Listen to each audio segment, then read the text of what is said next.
So if you are a beginner to learn programming, so this is the first question that I received from most of the beginners. So whenever they are learning something, they used to forget. So the reason behind this is you are not having the proper practice, because when you are practicing the concepts of programming, you will not forget the concepts again.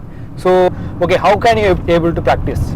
So when you want to practice something, or when you are learning something new, of course you need to practice with different variations. For example, when you are performing addition in programming, you can do with variable 1 plus 1. Okay, this is one solution.